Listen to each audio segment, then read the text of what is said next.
It's funny how love letters die. Most go out in text messages now, sandwiched between Amazon delivery updates and grocery lists. Ours must have died in a receipt.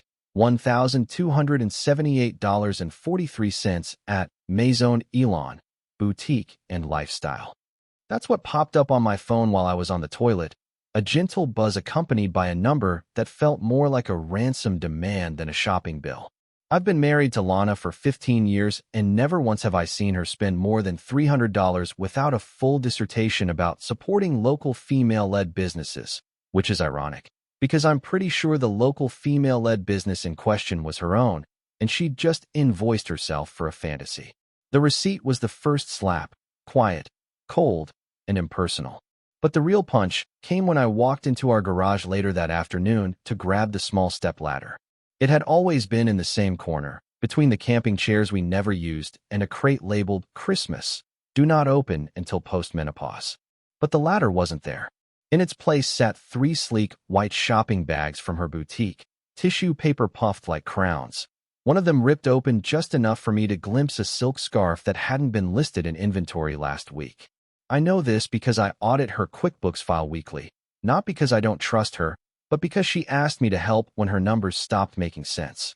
The absurdity of that arrangement now feels like inviting a fox to help you build a henhouse. I didn't say anything. That's key.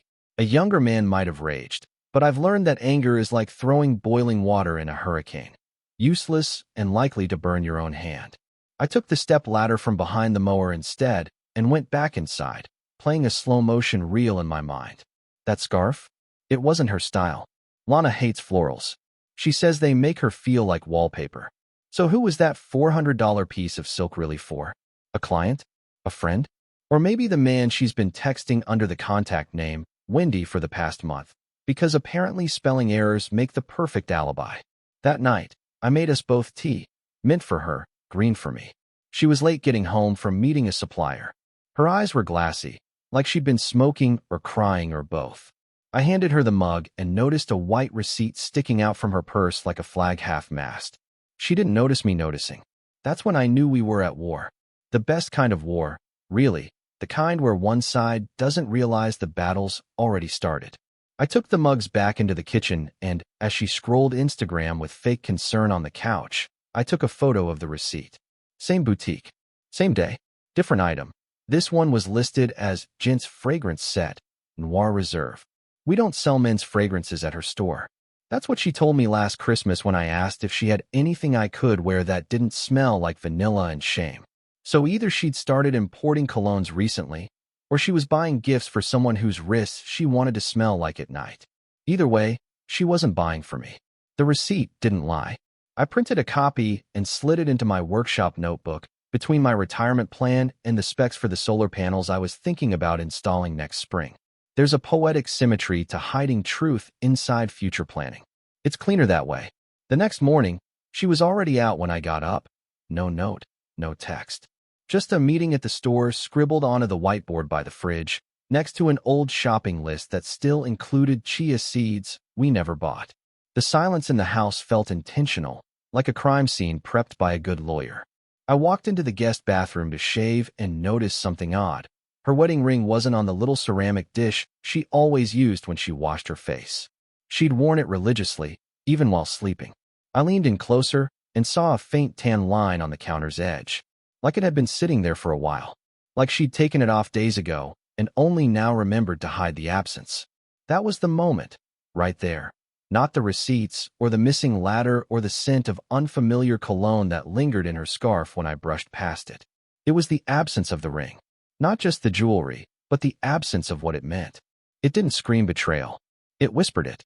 It said, "She's already gone. You're just the last to notice." And that kind of betrayal? That kind is personal. That kind is arithmetic. And I've always been good at numbers. She used to call me her anchor, and I took that as a compliment. Steady, reliable, always there when the storms came. But somewhere in the past year, that word shifted in her tone. It stopped sounding like praise and started sounding like a weight, like something dragging her down while she tried to sail off somewhere better. At first, I didn't see it. I thought we were in a rhythm, me with my morning walks and spreadsheet tinkering, her building her boutique, going to local mixers, attending the same 3 networking brunches that always ended with complimentary mimosas and some exciting new collaboration. I never asked too many questions. Why would I? She always came home, always smiled when I handed her a glass of wine, always kissed me goodnight. Until she didn't. Not all at once. It started like a hairline fracture in the glass, unnoticeable at first, something you could ignore until it catches the light at just the right angle and you realize the whole thing is compromised. I remember the first time she locked her phone. It was a Tuesday. She'd always left it open on the coffee table, like a coaster. But this time, when I went to silence it during a call, it demanded a code. For digits I didn't know. For digits I never thought I'd need to know. I didn't say anything. I handed it back with a nod, told myself maybe it was a new security feature. A week later, her laptop followed suit.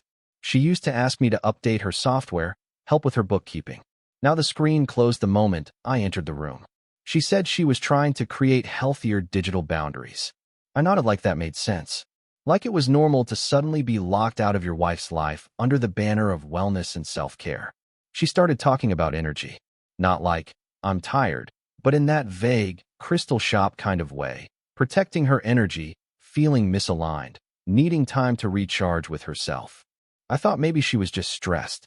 Owning a boutique during economic uncertainty, managing suppliers, handling Instagram influencers who demanded free products and exposure. I wanted to support her, so I backed off, gave her space, picked up more chores, stopped asking when she'd be home. I started cooking dinner more often, hoping that maybe the smell of roasted garlic would pull her back into orbit. But she never came home hungry. That was another thing. She stopped eating with me, said she'd already eaten out with clients, or wasn't hungry, or needed to fast for clarity. She smiled when she said it, but the smile didn't touch her eyes. It was all lips and teeth. Hollow, like a mannequin doing an impression of my wife. She got a new perfume, too, subtle, woodsy, not something she'd ever worn before. She used to like bright florals. This one smelled like bourbon and pine and the inside of a very expensive man's coat. I asked her what it was, and she said it was a free sample from a supplier. Then she threw the bottle away the next day, like the question had contaminated it. But a week later, I smelled it again, on her scarf, on her coat, once even on the pillow next to mine. She said I was imagining it. Said maybe I had COVID nose. I laughed along, but my stomach turned. It wasn't the scent. It was the lie. Lies have a smell too. Acrid and permanent. The boutique hours got longer. She said she was training a new assistant, someone who needed extra guidance.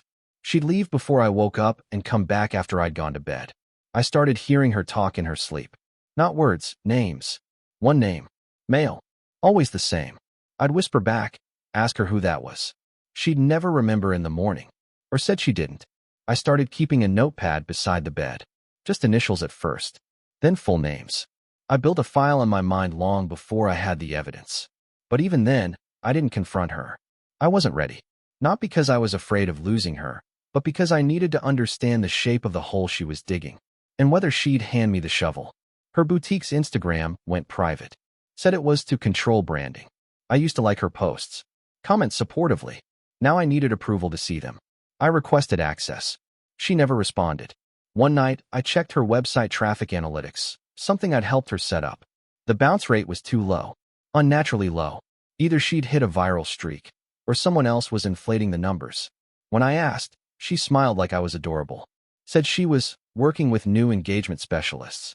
I told myself that was normal. People do that. Businesses do that. Wives don't lie about it. But maybe I was old-fashioned. The last straw, the one that didn't break me, just bent me so cleanly I started to look like someone else, came when I found her travel mug in the passenger seat of her car. It was filled with cold coffee and a used stir stick, like it had been sitting there for hours. Nothing strange about that, except she told me she hadn't driven anywhere that day. Said she was at home, working remotely. The car seat was still warm. I opened the glove box. Inside was a flyer for an art exhibit across town. One she said she didn't have time for. One with a note scribbled on the corner, sat at 3. I'll bring the scarf. Her handwriting. No context. No explanation. Just a timestamp and an accessory. I put the flyer back, closed the glove box, walked back inside and made myself a cup of tea. She came home later that night and kissed me like everything was fine. But it wasn't. Because I'd seen the edges. I just hadn't seen the center yet. And the center, well, I suspected it was already hollow. I just hadn't measured how deep. It was a Thursday, unremarkable in every way except for the fact that she left her tablet charging in the kitchen, a small breach in her usual protocol of locking every device like it held the nuclear codes. I'd made us omelets that morning. She took 3 bites and said she had a headache, then left with that same distracted smile she'd been wearing like a badge for weeks. The tablet lit up an hour later. A soft chime, nothing dramatic. Just a calendar notification titled Private Fitting, 11 a.m., Room 6. I almost ignored it. I wanted to ignore it. But my thumb hovered, and the screen opened without resistance. No passcode. No biometric lock. Just her profile still logged into the store's business app, and beneath it, a full schedule, most of which had been blocked out under vague placeholders like creative session or VIP inventory check. But today? Today had a contact name. Elliot. No last name. Just Elliot. Booked under the boutique's private fitting suite, which she told me they rarely used. Said it was for select clients only, mostly women shopping for weddings or galas. I'd seen room 6 once. It had a couch, a mirror, a lock on the inside. I stared at the name until my tea went cold. Then I grabbed my coat, my phone, and nothing else. I didn't drive like a maniac. I drove like a man heading to a dentist appointment, deliberate, resigned, calculating the distance between now and the pain I was about to endure. I parked across the street from the boutique, angled so I could see the back entrance. She didn't know I'd installed a rear camera 3 years ago after someone keyed her bumper. She didn't know I still had access to the feed, or that I'd rerouted it to my own cloud storage last month. I watched the back door. At 10:56 a.m., a silver sedan pulled in. Out stepped a man in his 40s, tall, well-dressed, the type who owns cologne I can't afford and thinks linen shirts are acceptable in winter. He didn't knock. Just walked in like he belonged. Like he'd done it before. My hands didn't shake. My breath didn't hitch. I watched him disappear into the back hallway, and I waited. I waited 11 minutes. At 11:07 a.m., the door closed again, locked. Room SIX's indicator light turned red. Occupied. I didn't go inside. I didn't bang on doors. I didn't scream. I opened the store's website on my phone, navigated to the appointment booking interface, the one I'd helped her design, and tried to book room 6 for that same time next week. It was unavailable. Blocked. I tried the same slot for the next month. All Thursdays between 10 o'clock and 12 o'clock had been reserved under private fitting. Every single one. Going back 6 weeks. The reservation logs, which she always insisted on deleting weekly to keep things clean, had stopped syncing with the cloud. A system she'd asked me to set up but later said was too invasive. I emailed myself a screen recording. Then I shut off the phone. Not because I was done, but because I was awake now. Completely. No more hoping. No more waiting for her to hand me a lie gentle enough to swallow. This wasn't suspicion anymore. This was math. Pattern recognition. War. At 11:48, the man exited. No purchase in hand. No bag. Just a faint sheen of sweat on his forehead and a smirk on his face that made me taste copper in my mouth. 2 minutes later, she emerged behind him, her blouse misbuttoned at the top, like she'd dressed in a hurry and missed it. She laughed at something he said, lightly touched his arm, then watched him leave, standing in the doorway for an extra second like she was rewinding the scene in her head for later. She didn't see me. She never once looked across the street. Not even a flicker of paranoia. That's when I knew. She didn't think I could ever be a threat. She still saw me as the anchor. The good man at home making omelets while she played executive and mistress. I drove home in silence, turned off the music halfway through the first track. I opened my workshop, poured a glass of water, and pulled out the retirement folder, the one labeled Solar and Estate Planning. But instead of spreadsheets, I inserted the screen recordings, the appointment logs, the photo I took of Elliot walking in, and the 2 receipts from the past week that didn't match any inventory. I slid the folder into a fireproof safe, set the lock, and stared at it for a long time. I wasn't angry. Anger is noise. Anger gives them power. I was surgical now. Precise. The next move would be clean. Undeniable. Because the truth wasn't a bomb. It was a scalpel. And I had just found the perfect vein to cut. I didn't need to confront her. I needed to confirm her. That's a different game entirely. Confrontation is for amateurs who want drama, who want tears and screaming and slam doors.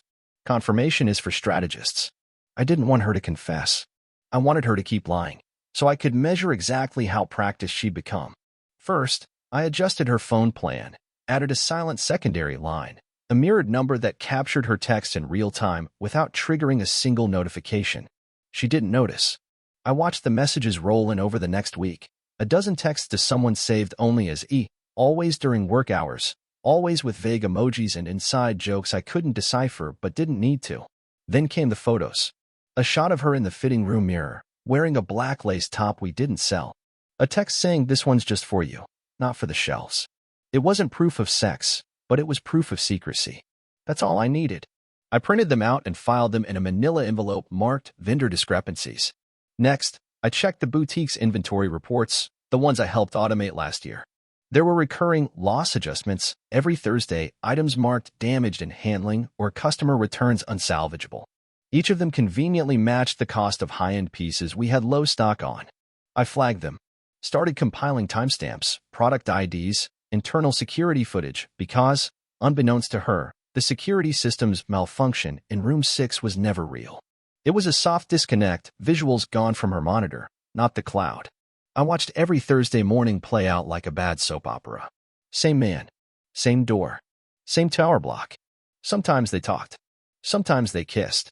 Once, she shut the door and pulled the curtains closed like it was muscle memory. But it wasn't just about catching her with him. I wanted to know who he was. So I ran his license plate. A contact I still had from my days consulting with the city planning office owed me a favor, got me a name, Elliot Hartman. Import consultant. Not married, but recently divorced. And wouldn't you know it, his ex-wife used to own a rival boutique 2 blocks over until it mysteriously closed 6 months ago. I printed his divorce proceedings. He got the car. She got nothing. His financials were a wasteland. My wife was screwing a parasite who'd already sucked one business dry and was now slithering into mine. I smiled when I read that part. It made everything easier. I didn't need to ruin her for love. I needed to ruin her for business. Next, I began subtle pressure testing. I told her my cousin, the one who works in commercial banking, was looking to invest in a boutique and wanted advice. I asked her if she'd meet with him. She said she was too busy. I offered to pass along her quarterly reports so he could see how well she was doing. She froze for half a second, then smiled too hard and said she'd have to clean them up first. That confirmed it. She didn't know I already had them, and what I had didn't match her tax returns. So I sent the real ones to my cousin anyway, not to invest, just to hold, just in case. Then came the fake supplier. I created a dummy email, posed as a luxury brand rep offering exclusive stocking rights, high-end scarves, low volume, premium markup. I named the line L'Esprit Diplocyte, the spirit of deceit. She took the bait within hours, replied with interest, gave a list of items she wanted to carry, asked if the rep could meet her Thursday morning in room 6. That was the moment I knew she wasn't just cheating emotionally. She was trying to use the store to hide it. That's when I got serious. I rerouted the boutique's email backup to a server in my name. I transferred ownership of our shared online store to the LLC I quietly created last month, which I called Anchor and Silk. Then I audited our accounts and noticed recurring Venmo payments to a Gina L. Not a friend, not an employee, not in the books. I looked her up, an Airbnb host. The same one managing a creative loft, just a mile from the boutique, booked out every Thursday morning for the last 6 weeks. The name on the reservation? Elliot H. I made a new booking under a fake name, left a bottle of champagne and a card, to New Beginnings, then canceled it an hour before check-in, just to disrupt their next rendezvous. She mentioned it in passing that night, said her meeting got rescheduled last minute. I nodded, stirred my tea, said nothing. The final move? I planted a question. Hey, did you ever get that sample scarf back from Maison Elon? The one she sold weeks ago. Her face twitched. Just once. Then she said, "Oh, yes, I think it's in the back room somewhere." It wasn't. It was in Elliot's passenger seat last Thursday. I took the photo myself. She hadn't seen me because she wasn't looking. But I was. And now, I wasn't just watching. I was hunting. Quietly. Methodically. She thought she was still in control. But the walls were already shifting around her. And the exit she thought she had? It was about to disappear. It happened during a vendor showcase, her boutique's annual soiree, where she paraded new product lines in front of board influencers, board investors, and board husbands like me. sipping dry wine and plastic flutes while pretending the string quartet made this more than just a tax write-off. I had offered to help with logistics, but she declined, said it was better for her to handle the guest list alone this year. That was perfect. I let her. I stood at the back of the showroom in a tailored suit she'd forgotten I owned, the same one I wore to our vow renewal 4 years ago, and waited. The room was a soft hum of small talk and artificial charm. Her staff wore matching black. She wore white, of course. And Elliot? He wore arrogance like cologne. I knew exactly who he was before she introduced him, stumbling over his last name like it had just slipped her mind. I smiled, offered my hand. "We've met," I said, though only from a distance. He didn't get it. She did. Her eyes froze, just for a moment, then darted away as if she could undo the contact. "Dawn, can I talk to you for a second?" she said, already pulling at my elbow. I let her guide me into the staging area behind the showroom, where mannequins stood like silent jurors and a laptop streamed sales data on a table beside a half-eaten fruit platter. "What the hell are you doing?" she whispered. "Making memories," I said, and pulled out the envelope. Inside were 5 photos, time-stamped, clear, and quiet. Her entering room 6. Her with Elliot's hand on her waist. Her keying in the Airbnb code. Her texting, "just 10 more minutes, red heart," while I sat at home finishing her inventory spreadsheet. She stared at them like they were instructions in a language she'd never learned. "It's not what you think," she said. "We were just going over supplier samples." I said nothing. Just looked at her. "Okay," she said, shifting. It wasn't serious. It didn't mean anything. "It's over now." Still, I didn't speak. The silence hollowed her out. She tried again. "You never paid attention to me, Dawn." "Not really. You were always so busy planning everything, organizing everything. I needed to feel something spontaneous." I raised an eyebrow. "So you chose bankruptcy with Cologne." That hit. Her face twisted, but she tried to laugh. "God, you're so dramatic." It wasn't even physical for the first few months. He actually listened to me. Something you stopped doing years ago. I folded my hands in front of me, calm as a confession booth. Interesting. So was he listening when you told him we co-own the boutique? Or that half those gifted items are now considered business losses tied to a falsified inventory stream? Her color drained like someone flipped a switch. "What are you talking about?" she said, voice a half-octave higher. I said evenly, that every transaction tied to room 6 now exists on a ledger reviewed by my accountant. That your little private fittings have been classified as non-deductible misuse of business property. That your store's name, image rights, and domain are now under the ownership of an LLC I created 4 weeks ago, registered to my name, not yours. You signed the transfer documents when you thought you were applying for retail protection insurance. She stepped back like the air had teeth. "You can't do that," she whispered. "You can't just take what's mine." "You gave it," I said, "when you gave everything else away to a man who can't even hold onto his own ex-wife's business." Her jaw tightened. Then the anger. "This is low, Dawn. You're pathetic." No wonder but she cut herself off. Too late. The truth slipped out before she could dress it. I stepped closer, just enough for her to smell how calm I was. "You thought I'd break," I said. "You thought I'd yell or cry or beg. But I don't beg, Lana. I calculate. And what I calculated is that you've been investing in someone who will never return value. That's not just betrayal, it's poor judgment." She looked away, but I wasn't done. "Elliot's already ruined one business. He'll ruin yours. Except now, it's not yours anymore. It's mine." Her breath caught. She opened her mouth, but nothing came out. Just panic in slow motion. "I'm not calling lawyers," I said. "I'm calling accountants. This isn't a divorce. It's an audit." She staggered back a step, bumping into a mannequin that wobbled like a drunk witness. "Don't do this here," she whispered. "People will notice." "Let them," I said. "They never noticed me before. They will now." Then I turned my back and left her standing there, white dress, red face, fear climbing her throat like smoke. But I didn't leave the event. Not yet. I just stepped back into the showroom, poured myself another glass of wine, and waited for her to decide whether to flee or pretend nothing happened. Either way, the game had already changed. She just hadn't realized she'd already lost.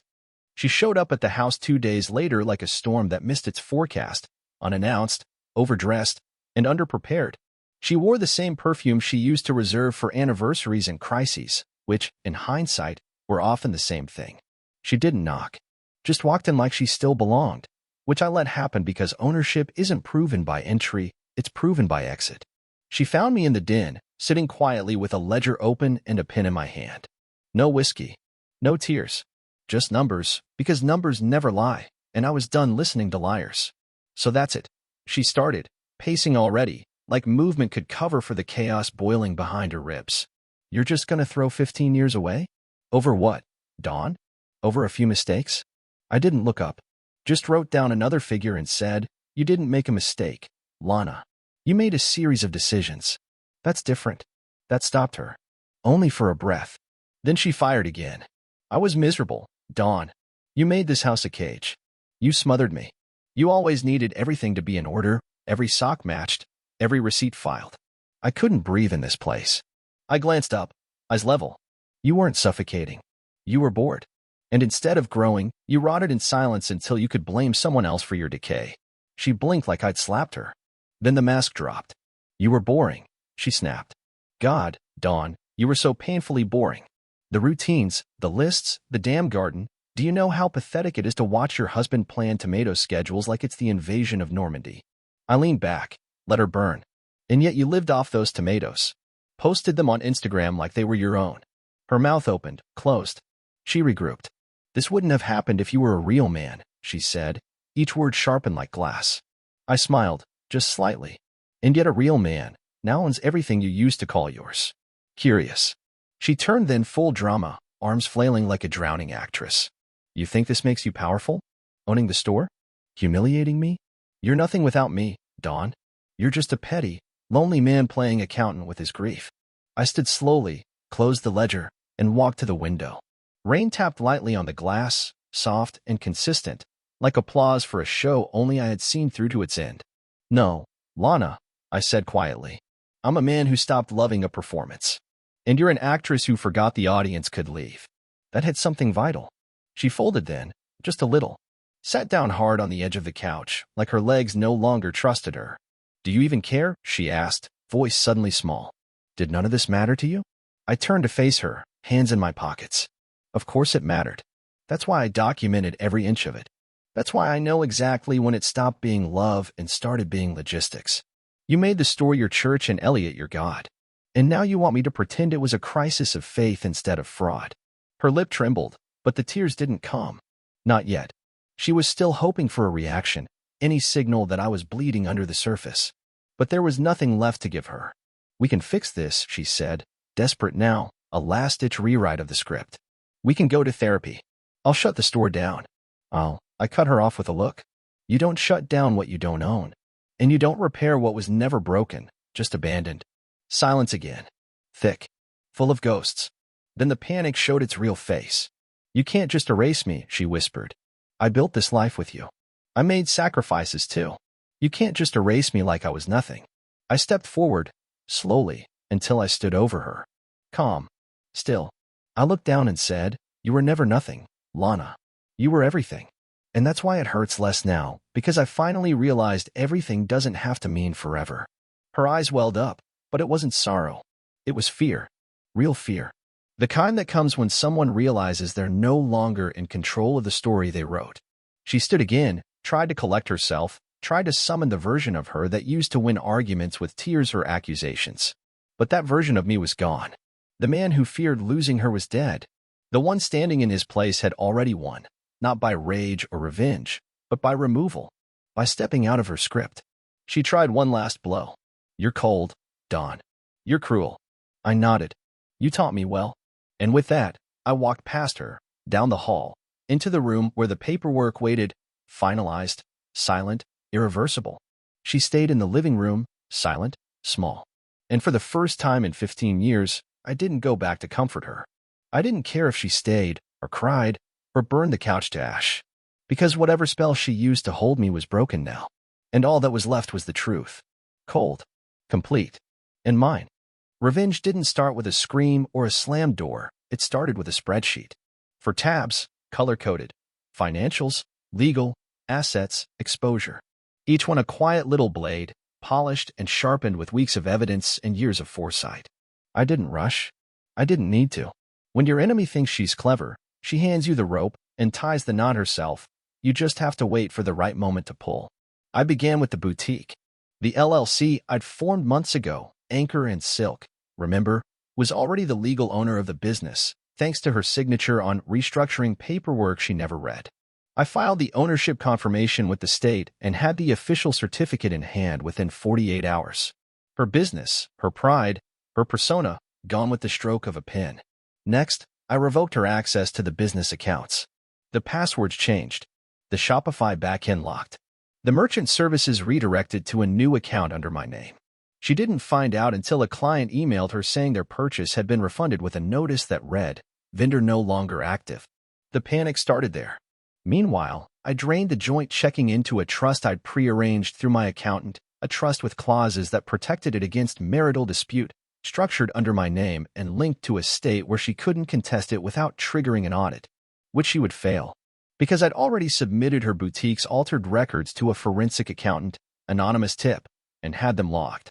All the missing inventory, the false returns, the comped items she gave away to Elliot under the table, all of it flagged, dated, and reconciled. When the letter came from the State Revenue Board requesting clarification, I knew she'd open it alone. I made sure of that. The utilities on the house, hers now in name only, thanks to the deed swap I orchestrated months ago, were transferred to her personal name, one by one. Electric, water, gas, internet. She got the emails, then the bills, then the overdue notices. The car, mine legally, financed through my corporation, was gone by morning. I had it picked up while she slept, parked it in my cousin's garage, and let her walk out in heels to an empty driveway. I left the key fob on the porch. Symbolic. Clean. The credit cards followed. Every joint card closed. Every authorized user removed. Her boutique card, paid off in full, revoked. She called the bank. They told her the truth. Her name was never primary. She never read the paperwork. Then I notified her parents. No theatrics. Just a quiet email with a PDF attachment. Her own messages, the images from room 6, the Airbnb bookings. No commentary. No anger. Just truth. Her father, an accountant himself, called me within an hour. Said nothing. Just breathed into the phone for a moment and hung up. I knew that breath. That was shame. The kind you don't yell about. The kind you bury with a shovel and don't talk about at Christmas. Her friends? I didn't need to tell them. I just made the boutique's Instagram public again and uploaded a single post. Anchor and Silk will now operate under new ownership. All prior records have been forwarded for compliance review. We thank you for your past support. No names. No drama. Just a little oxygen and a match. They'd figure it out. Women like Lana always count on silence. They don't expect structure. And then there was Elliot. I found out where he worked, a shared office suite downtown, fancy name, no clients. I emailed his landlord, posing as a potential investor doing due diligence, and asked for references. A day later, I filed a notice with the local licensing board about unregistered business activity from his LLC. He'd get the letter in a week. Maybe two. He wouldn't connect it to me. He'd be too busy watching Lana unravel to suspect the man she thought was boring had launched a tactical strike under his nose. The final move was the divorce filing, uncontested, structured to the letter, with no room for negotiation. No alimony. No spousal support. Citing financial misconduct and asset concealment, backed by evidence. Filed with the county clerk, timestamped and mailed. She wouldn't see it coming. She still thought I might beg, that I might want her back, that maybe she could cry or scream or seduce her way into a new beginning. She didn't realize the ending had already been printed, signed, and bound. She wasn't losing me. She'd already lost me. Now she was losing the last thing she thought she owned, her image, her security, her illusion of control. And I was doing it all without raising my voice, without touching her, without breaking a single law. Just strategy. Just math. Just the slow, surgical dismantling of someone who thought betrayal was power. She thought she was playing chess. She didn't realize I built the board. It happened at the boutique's relaunch, what was supposed to be her moment of redemption, her triumphant return to the spotlight, the new visionary partnership she boasted about on social media like she still held the keys to a castle that wasn't hers anymore. She sent out invitations, updated the logo on the front window, and smiled wide in every promotional photo, pretending the storm hadn't already swallowed her whole. What she didn't know was that every person walking through those doors that night already knew the truth. Not through gossip, not through rumor, but through evidence, delivered in quiet, private emails, text threads, and shared folders containing her own words, her own images, her own downfall. Her parents were there, dressed up, tight-lipped, both standing stiff near the wine table, barely speaking to her. Her mother's smile was a ghost. Her father didn't even attempt one. Her best friend Clara, once the loudest supporter of Lana's independence, had RSVP'd at the last minute, then walked in beside me. I didn't speak to Lana as I entered, just nodded to the staff she used to call her girls, who now answered only to me. Lana stood near the center of the room, glowing under soft lights she'd chosen to make herself look younger. She wore white again. Of course. She always wore white when she was lying. She raised a glass, started her speech, something about fresh starts and new partnerships built on trust and shared vision. And that's when Elliot walked in, alone, face pale, eyes darting. He hadn't spoken to her in days. The licensing complaint had landed. The investor pullout had followed. The last text she'd sent him, "Don't worry, we're still in control," had been met with silence. Now he stood there, unsure whether to walk toward her or the door. She noticed him, smiled, faltered. The room sensed it. And then it cracked. One of the junior employees, the girl Lana had berated just 2 weeks ago for mislabeling stock, stepped forward and handed her a box neatly wrapped, no card. Lana hesitated, but opened it with all eyes on her. Inside was the silk scarf from room 6. The one she'd told me was return damaged. Folded neatly beside it was a printed screenshot. Her text to Elliot, "This one's just for you." The silence was suffocating. She tried to laugh, just a chuckle, forced and tight. "Oh, that's old," she said, holding it up like a trophy that had lost its plaque. "Just an inside joke. It's not serious." But no one responded. Not a nod. Not a murmur. Just stillness. Then her mother turned away. Her father stepped outside. Elliot backed up, as if the room itself had spat him out. She looked at Clara, her old anchor, her emotional co-signer. "Clara, come on. You know this isn't what it looks like," she said, voice cracking. Clara tilted her head. "It's exactly what it looks like, Lana. You just never thought we'd see it." Lana's mouth opened, then snapped shut. Her eyes found me across the room, standing calm in the same spot I'd entered. I hadn't moved. I didn't need to. She walked toward me, slow at first, then faster, heels clacking like punctuation. "You did this," she hissed under her breath. "You turned everyone against me. You planned this." I looked at her, then around the room. "No," I said quietly. "You did this. I just let them see it." Her eyes flickered. She looked around again, realizing the room hadn't moved. It had pivoted. She was no longer the center. She was the subject. And I was the constant. The one man who'd stayed still long enough for every lie to orbit and crash. She tried one last defense. "You think this makes you strong? You think you've won?" She snapped, her voice louder now, chest rising too fast. "You'll be alone, Dawn. You'll always be alone. No one will love you like I did." I nodded slowly. "I hope not." Her mouth fell open, just a breath, just a twitch. And then it happened. Not the fall to the floor. Not the dramatic tears. Just that one flicker in her eyes, the moment the delusion drained out and she realized she wasn't coming back from this. That there was no lie big enough, no charm strong enough, no one left to prop her up.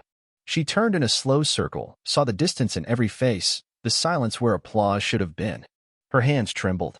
She looked smaller, hollowed, and she saw me still watching. Unmoved, unforgiving, unreachable. That, more than the silence, more than the evidence, more than the exposure, that broke her. Because she knew, in that moment, she had lost the one person who had seen her at her worst and still tried to believe the best. And now, I saw her clearly. And I was done. It started when she grabbed the mic, shaking, breathless, trying to salvage what little control she thought she still had. "Can we all just take a moment?" she stammered, voice too loud, too shrill, to remember that none of us are perfect, that relationships are complicated, that... I stepped forward then, not to take the mic, but to take the moment. "Don't," I said loud enough to stop the wine pourers midstream. "Don't insult these people by pretending this is about complexity. It's about cowardice." Gasps rolled through the crowd like a wave, people instinctively forming a loose semicircle as if they sensed something unrepeatable was about to happen. She turned, red blotches spreading down her throat. "You want to do this here? Really?" "After everything, yes," I said, voice calm but cutting. "After everything. After the lies, the texts, the Thursday morning disappearances. After you stood in this exact room and told our friends you were finding yourself, while you were actually just losing any sense of loyalty you ever had." Her father stood near the window, arms crossed, eyes lowered. Her mother had turned ghost pale. Clara stepped beside me without a word. Elliot tried to back away, but someone near the door noticed and blocked him in with a sideways glance and folded arms. "You knew I was hurting," she shouted, eyes wild now, mascara already cracking. "You just kept pretending everything was fine while I was dying inside." I stared at her. "You weren't dying. You were bored. And you didn't ask for help. You asked for distractions. You flirted with freedom and called it healing. You cheated, Lana. Plain and simple. You looked me in the eye and lied about it. Repeatedly. That's not pain. That's character." The crowd inhaled sharply, and she snapped, lunging forward, pointing, accusing. "You think you're better than me? You think this cold, calculated crap makes you noble? You were never present. You were always organizing, controlling, treating life like a spreadsheet. I needed to feel alive again. So you found life in a man who can't hold a job?" I asked, glancing at Elliot. "You found life in secrecy and deceit. Tell me, Lana, was betrayal part of your self-care plan? Or did that just come as a bonus?" She screamed then, high and raw, slamming the mic down on the floor so hard the feedback pierced the room. People winced. A woman near the back began to film. Her mother tried to intervene. "Lana, maybe," but she shoved her mother's hand away and turned back to me, finger wagging. "You're emotionally unavailable, Dawn. You were a robot. You made me feel invisible." My voice dropped to almost a whisper, but the silence in the room made it echo louder than any shout. "And you made me feel disposable."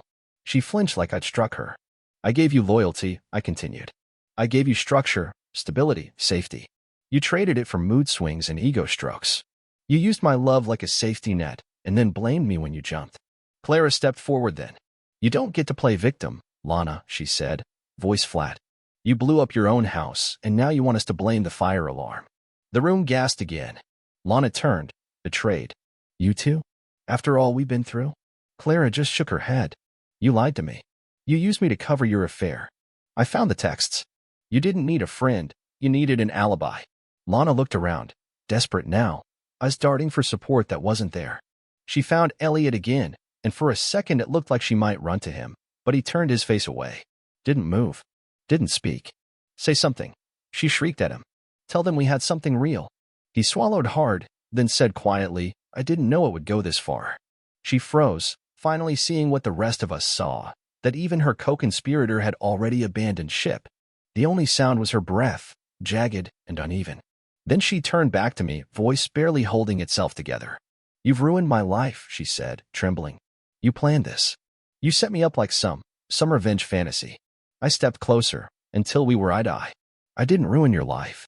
I revealed it. And I didn't set you up. I let you walk straight into the mirror you've been avoiding for years." She crumbled then, not to the floor, but in place. Shoulders dropped. Jaw slack. The last of the defiance dripping off her like makeup in the heat. I looked around once more at the circle of silent witnesses, her parents, her friends, her lover, her victims. Then back to her. "I'm not angry anymore, Lana," I said. "Just deeply, profoundly done." And I turned, walking out of the boutique, out of the wreckage, without looking back, because sometimes the most powerful act of justice isn't walking away.